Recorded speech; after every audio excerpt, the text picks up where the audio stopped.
Mona! Nakita ba si Ninyo? Ha? Sino Ninyo? Yung batang cute na anak niya nasa karinderya ko nakatira. Eh. Hindi ko rin nakita. Ninyo! Ay!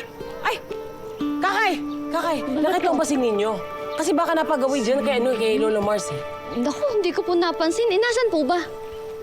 Kaya ako nga tinatanong, di ba? Kasi hindi ko alam kung nasaan. Oo, kaya nyo nga pala tinatanong. Naku, pasensya na po kayo, Aling Gege. Kung minsan po kasi mahina po talaga yung utak ko. At pasensya na rin po kayo kasi hindi ko po talaga napansin si Ninyo. Pero babalitaan ko po kayo kapag nakita ko. Oo, sabihan. Sige po. Salamat. Opo, Ninyo!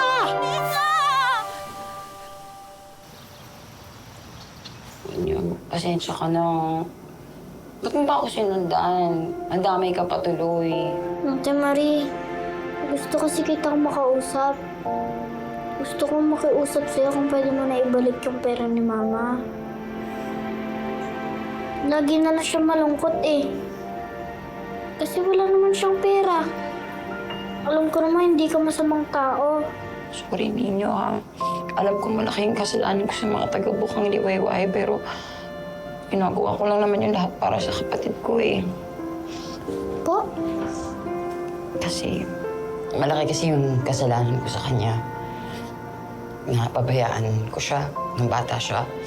Kaya kahit mali siya, nagpaparaya ako para makabawi sa mga nangyari kay Enzo. Pero Ate Marie, kawawa naman silang lahat. Kung magbenta po kaya tayo ng dyaryo at bote, pwede naman po pagkakitaan yun, di ba? Sakto! Maraming bote si Ate Gigi sa bahay niya. Ilang piraso po ba ng bote para po makabayad kayo sa utang niyo? Ay nako, Ninyo, sana lahat ng tao katulad mo. Bata ka pa talaga, busilak ang puso mo. Naalala ko tuloy si Enzo ng bata siya, ganyan din siya, masayahin. Kaya lang napabayaan kasi, kaya napariwaray. Ano? Wala kayong nabenta! Ay, madam, meron po kaming benta. Talaga? Ito, madam, oh. Oh, isa. Mabenta kami isa. Walang niya ka? Ang yabang mo pa? Isa lang na nabenta mo? Madam, pasensya ka na talaga. Alam mo, kasalanan talaga ni Marian dahil sa ginawa niyang pang-scam. Kaya takot na tuloy gumastos yung mga tao, madam.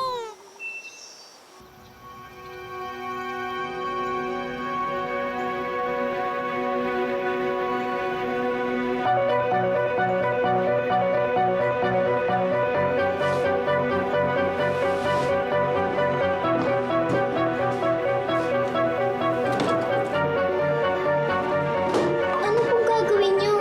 Kailangan mabalik kita sa bukong liwayway.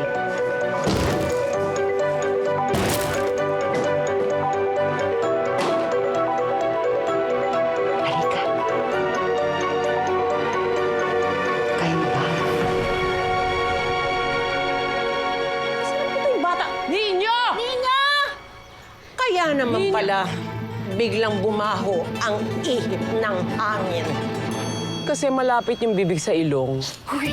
Dong, Gusto lang ko kasi namin itanong kung napansin ho ba niyo si Ninyo kasi kanina pa namin siya hindi makita eh. Akin niyo talaga itatanong si Ninyo?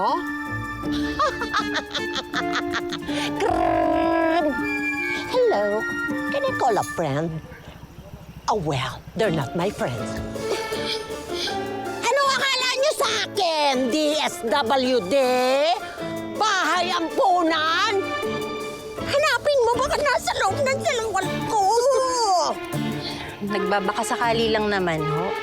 Pwes, hindi ko napansin. Salamat! Madam Bruha! Chona. Salamat na lang. Pasalamat ka, hindi ako pumapatol sa hampas lupa. Wow, parang pabaliw siya. Madam, puso mo. Hanapin sa akin yung bata na naglagay ng ebak sa mukha ko. Sana okay lang si Ninyo. Sana mahanap siya. Hindi nga ako makakain. Wala gutom ko. Saan kaya nagpunta si Ninyo? Naisip ko nga, baka kasalanan natin.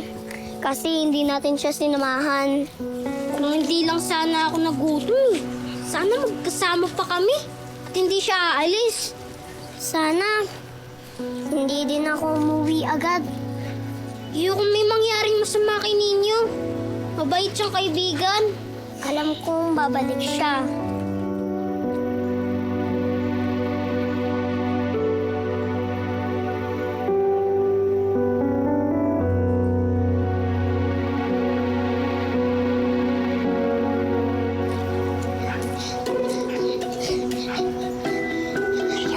Dito ka lang muna. Huwag mo lang yung susi, ha?